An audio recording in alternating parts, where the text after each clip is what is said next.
Yuh. Ha.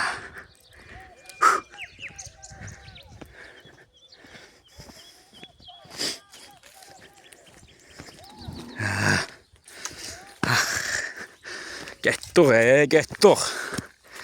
Ha.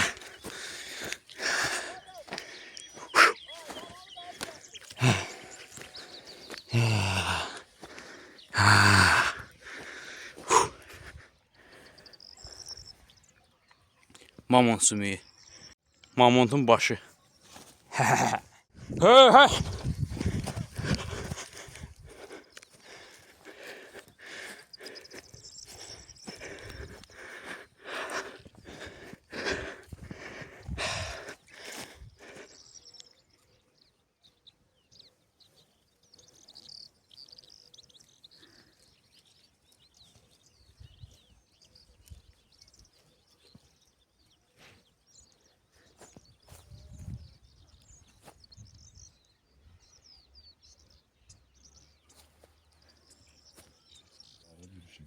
Sərsər atırdı yağış. Ya sabah yine bürcüne var yağış. İnsan karakteri. Həsrətini çəkdiyim bir şey var. Deməli, vərdiş deyək də belə, fəaliyyətdir, uşaqlıq fəaliyyətidir. Ona bu günləri qovuşmuşam. Nədir onu sizə göstərəcəm. Bizdə bu bitkiyə dağ nanəsi deyirlər. Botanika adını bilmirəm nədir. Nanənin daha belə üst forması da daha dadlı, daha ətirli, daha belə möhtəşəm tamı var da.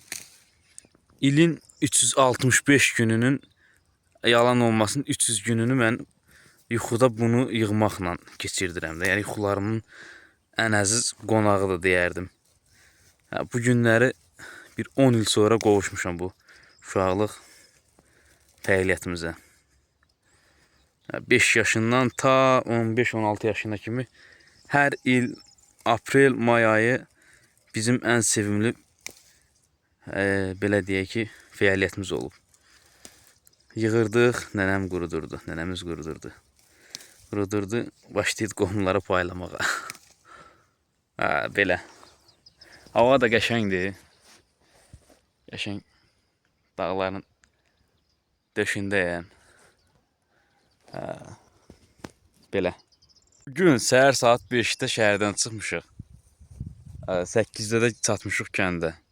Və indi də saat hazırda deməli saat 11-dir. Və mən 8-dən bura kimi bir neçə fəaliyyət icra eləmişəm.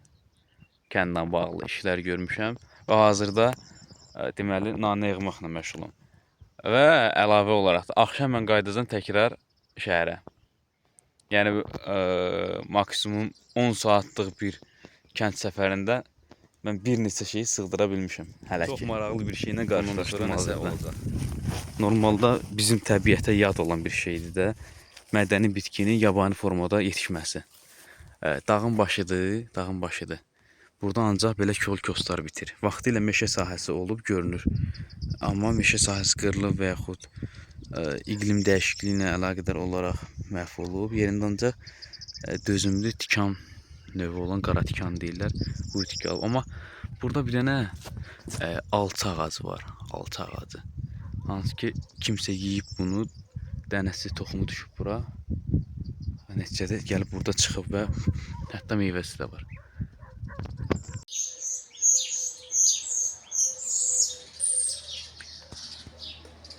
Əvvəllər nənəmizin icra elədiyi bu fəaliyyəti bizdə buna əritmək, arıtmaq deyirlərdi, yəni belə. İndi nənə olmadığına görə məcbur özüm icra edirəm.